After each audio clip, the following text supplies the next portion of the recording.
So, how many times during this pandemic have we said, if only there were a device that could detect COVID 19? Well, now there is. We've got President of Chemical Analysis Division at ThermoFisher Scientific, John Lesica, here to tell us a little bit more about it. How are you? I'm doing well. Thank you for having me. I'm happy to have you here. This is really interesting stuff. As I understand it, this device was tested in a hospital, also a firehouse, but I'm wondering, can it be used in places that we frequent, like our office buildings and schools and shopping and restaurants, all of those places?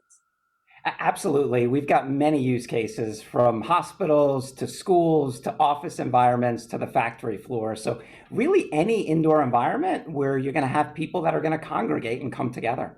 And do you need to be a medical expert in order to use this device properly? Not at all. It's easy to use design, really requires minimal training. The average customer is up and running in 5 minutes. All right. So the next question everyone's going to know or want to know is, once you've detected if it's in the air, can it then eliminate it in the air? So it doesn't eliminate COVID-19. Really, what it is it's a surveillance device that allows you to get timely and reliable information to detect in-air presence of pathogens like SARS-CoV-2. So it's Okay. really about providing confidence and improving safety protocols and preventing the spread.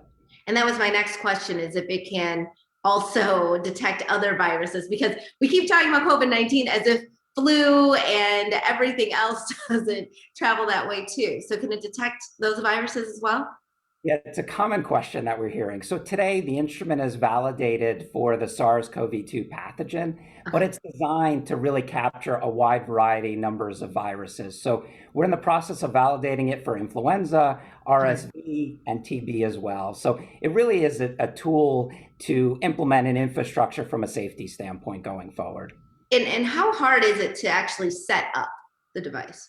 Yeah, very simple. So you essentially place it in an area that has high risk for transmission. So where people congregate, you plug it in, you essentially implement this cartridge in it, and you let the machine do its magic. You remove the cartridge, put it in a bag, send it to a lab for a PCR test. So really, on average, you're spending about 5 minutes per day or per shift operating the machine.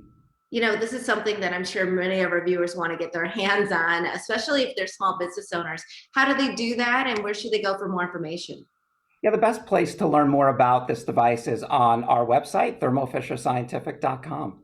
All right, John Lessica, thank you so much for being with us. Really interesting stuff, and glad that this device finally exists. We appreciate it. And we'll be right back with more Midday Maryland right after this. Stay tuned.